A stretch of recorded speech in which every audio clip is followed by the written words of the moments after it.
Hello guys, চলে এসেছি আর খেলার খবর চ্যানেলে বিগ আপডেট নিয়ে। তো চলো বন্ধুরা, খুব গুরুত্বপূর্ণ আপডেট নিয়ে চলে এসেছি। ফুল ভিডিওটা দেখতে থাকো, স্কিপ করবে না। স্কিপ করলে ভিডিওর মধ্যে অনেক কিছু মিস করবে।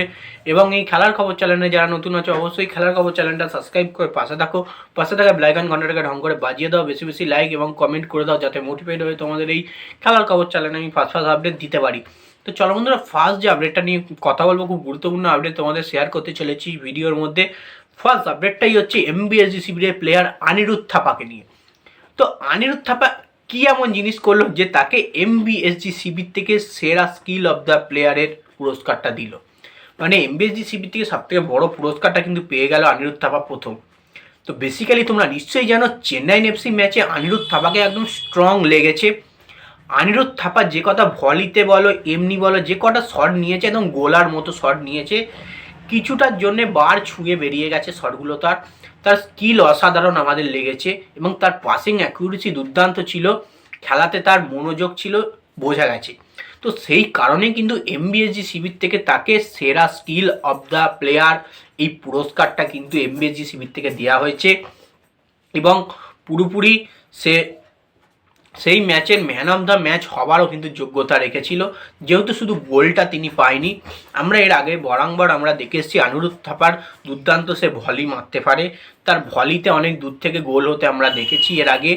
অসাধারণ স্কিলও দেখেছি এবং তার সঙ্গে তার শটের একটা জোর আছে। সেই কারণেই কিন্তু অনিরুদ্ধ থাপাকে একটা বেস্ট প্লেয়ার বলে আমার মনে হয়। এবং মোহনবাগান শিবিরে কিন্তু সার্জিও লোবেরার আন্ডারে তাকে প্রথম ফার্স্ট 11-এ সবসময় চান্স দেওয়া হচ্ছে। সাহাল আব্দুল সামাদের মতো প্লেয়ারকে বসিয়ে সেকেন্ড ধাপে তাকে নাপিয়ে অনিরুদ্ধ থাপাকে প্রথম ধাপে চান্স দেওয়া হচ্ছে। তো যাই হোক, অনিরুদ্ধ থাপাকে নিয়ে এই আপডেট ছিল। তো নেক্সট যে আপডেটটা নিয়ে কথা হলো, খুব গুরুত্বপূর্ণ আপডেট, সেটা হচ্ছে এমবিএসজি শিবিরের কর্মকর্তা দেবাশিস দত্তকে নিয়ে। এমবিএসজি শিবিরের কর্মকর্তা দেবাশিস দত্ত একটা হাস্যকর মন্তব্য বা হাস্যকর একটা বার্তা কিন্তু তিনি দিয়েছেন। তো চেন্নাই ম্যাচের শেষের পর এই বার্তাটা দিয়েছে, হয়তো আমি ভিডিওতে বলিনি, তো আমার মনে পড়ে গেল, এবার ভিডিওতে আপডেট হিসেবে দিচ্ছি। তো তিনি বলেছেন, আমাদের পড়োশি ক্লাব ইস্টবেঙ্গল নাকি খরগোশের মতো এগোচ্ছে, উচিত কচ্ছপের মতো এগোনো, আমরা কচ্ছপের মতো এগোচ্ছি। তো আশা করি ওদেরকে ধরে নেব, যে বেশি জোরে এগোবে সে লাস্টে গিয়ে তাকে পাঁকে পড়তে হবে। আস্তে আস্তে এগোনোই ভালো, কচ্ছপের মতো এগোনোই ভালো। এরাম কিন্তু একটা মন্তব্য কটাক্ষ করে ইস্টবেঙ্গলকে বলেছে দেবাশিস দত্ত, এবং তার সঙ্গে সিঞ্জয় বোসও ছিল।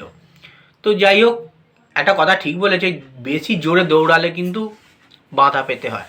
আস্তে আস্তে দেখে শুনে গেলে কিন্তু বাধা রাস্তায় আসে না, ঠিক জায়গায় গিয়ে পৌঁছায়। তো আমি মনে করছি ইস্টবেঙ্গলকে মোহনবাগান লাস্ট পর্যন্ত গিয়ে ধরেই নেবে।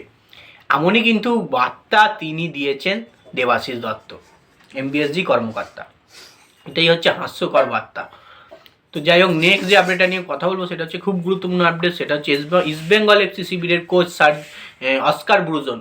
ইস্টবেঙ্গল এফসি শিবিরের কোচ অস্কার ব্রুজন কিন্তু জামশেদপুর এফসিকে নিয়ে একটা বড় মন্তব্য করলো। বলল, আমরা আইএসএলে কঠিনতম একটা ম্যাচ খেলতে চলেছি সল্টলেক স্টেডিয়ামে। যতই আমাদের হোম গ্রাউন্ড হোক না কেন, এই ম্যাচটায় আমাদের ব্রেক পেতে হবে। আমি জানি আমাদের প্রতিটা প্লেয়ারকে প্ল্যানিং হিসেবে নামানো হবে, দল যাতে শক্তিশালী হয় সেই রকমই আলোচনা করা হচ্ছে। কোনো রকমই পয়েন্ট লস করলে চলবে না, আমরা 3 পয়েন্টের জন্যেই নামবো। যা হোক করে ম্যাচটাকে জিততে হবে। জামশেদপুর দুর্দান্ত দল, এখনও পর্যন্ত তারা আইএসএলে হারেনি ম্যাচ। তারা দুটো ম্যাচ খেলছে, দুটোই কিন্তু 1-1 গোলে না, বড় ব্যবধানে না হোক জিতেছে। তো সেই কারণে কিন্তু জামশেদপুরকে আমাদের হারাতে গেলে কিছুটা হলেও ব্রেক থ্রু পেতে হবে। তো সেই কারণেই কিন্তু জামশেদপুরকে নিয়ে প্রচুর পরিমাণে প্ল্যানিং চলছে। আশা করছি ম্যাচটা আমরা জিতবো এবং 3 পয়েন্ট নেবো।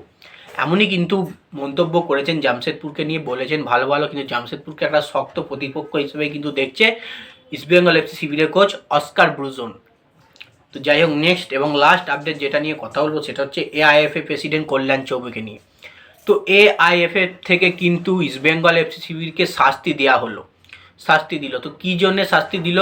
তো শাস্তিটা হচ্ছে, ইস্টবেঙ্গলের যে কটা ম্যাচ হয়েছে স্টেডিয়ামে, ম্যাচের পর উইনিং হওয়ার পর অতিরিক্ত নোংরা, মানে হচ্ছে প্রচুর পরিমাণে মশাল জ্বালানো, তার সঙ্গে রং বেরঙের, এবং ম্যাচের শেষে এইগুলো জ্বালানোর পর মাঠটা পুরোপুরি নোংরা করে রেখে যাওয়া, কোনো রকমই পরিষ্কার করে দেয়নি। রং মশাল জ্বালিয়ে সে সমস্ত কাগজ ফাগজ সব ফেলে দেওয়া হয়েছিল। সেই কারণেই কিছুটা হলে মোহনবাগান সমর্থকদের জন্যই, এই ইস্টবেঙ্গল সমর্থকদের জন্যই কিন্তু ইস্টবেঙ্গলকে শাস্তি পেতে হচ্ছে। তো তো এইটা নিয়েই কিন্তু কালকে একটা বড় মন্তব্য বা বার্তা চলছিল। তো দেখা যাক, এই জিনিসটা খুব একটা গুরুতর কিছু নয়, এইসব জিনিসটাকে বন্ধ করতে বলছে, একটা থ্রেট দেওয়া হয়েছে, হুমকি দেওয়া হয়েছে ইস্ট বেঙ্গল এফসি শিবিরকে। তো যাই হোক, এই আপডেট ছিল। ভিডিওটা যদি ভালো লেগে থাকে লাইক কমেন্ট শেয়ার সাবস্ক্রাইব করে পাশে থাকা। চলো বন্ধুরা, বাই, আবার নেক্সট